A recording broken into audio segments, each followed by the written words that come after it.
So I wanted to quickly give my reaction to the breaking news, I guess from an hour ago, that the British Supreme Court has followed their Scottish counterparts and said Boris Johnson suspending Parliament was unlawful. So just to read the BBC news article quick, Boris Johnson's decision to suspend Parliament was unlawful, the Supreme Court has ruled. Mr Johnson suspended Parliament for 5 weeks earlier this month, but the court said it was wrong to stop MPs carrying out duties in the run-up to Brexit on the 31st of October.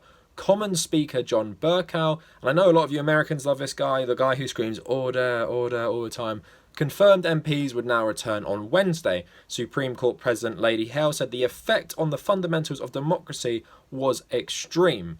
A raft of MPs has now called for the Prime Minister to resign. Downing Street said it was currently processing the verdict.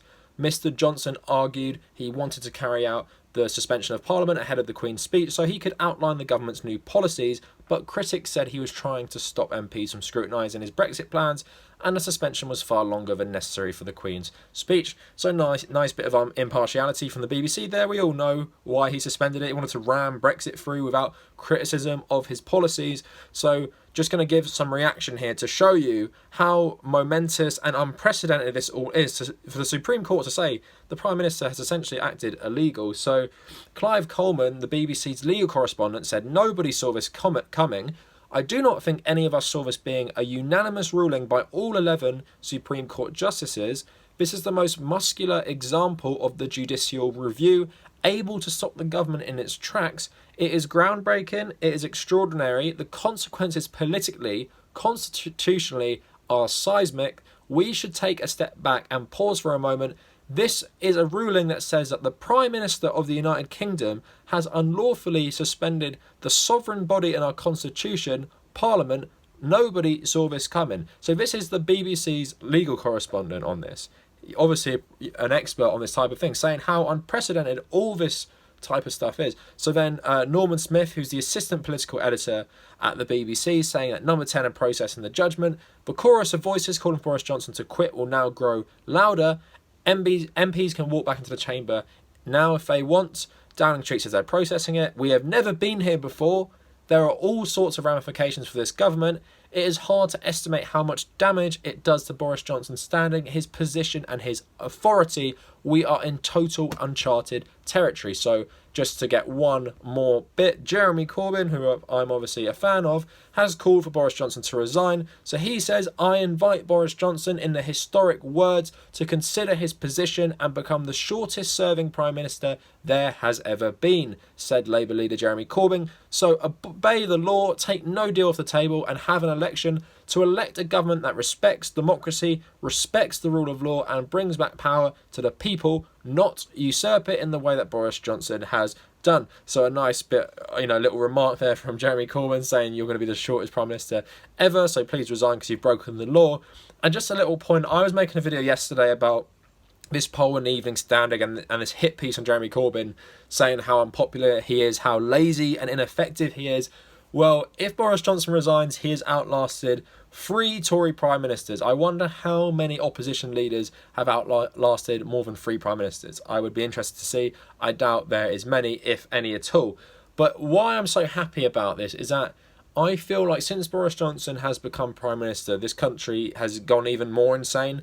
People actively wanting a no-deal Brexit and applauding him for shutting down Parliament, which people thought was sketchy at best when he was doing it.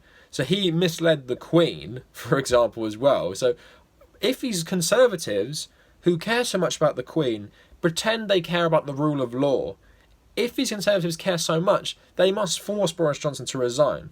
I don't understand how you can be the party who pretends you care about these things more, but have a Prime Minister who broke the law and lied to the head of state. He lied to the head of state to get her support for this policy. So, yeah, like everyone's saying, unprecedented. I don't remember anything like this ever happening. And it gives me a bit of faith in the system that, I don't know, not everyone's just going to go along for the ride. Because even with things like the BBC I've been reading, the stuff, the coverage of Johnson is a joke, man. Like, when it found out he was using government money when he was mayor, or mayoral money, whatever it's called, to pay for stuff for his mistress, it was the news for like half a day. Imagine if Jeremy Corbyn did this, and then Laura Kusenberg, I think she did one tweet about it, but she did so many tweets about, you know, Jeremy Corbyn and that Labour activist who challenged Boris Johnson. It's a joke, this country, and how the powerful all swim in the same circles, whether it's in the media or in politics.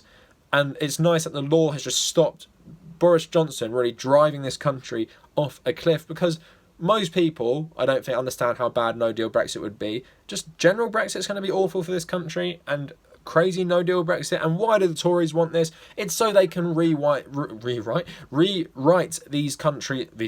So basically, it's just so they can rewrite the country's laws. So we're talking about the NHS, for example. The Tories have wanted to privatise that forever. They want the American insurance companies to come in, give them a nice big cheque, and privatise the hell of the NHS. Because what happens with a no-deal Brexit is a lot of these EU laws won't matter anymore, so Boris Johnson and his cronies can just rewrite the laws and make it what they want. It's not as easy as that, but that is the goal of essentially getting rid of the EU. Because obviously socialists don't like the EU in general. They think it's essentially like a trade union for corporations. It allows them to spread around super easily and help them avoid taxes and things like that.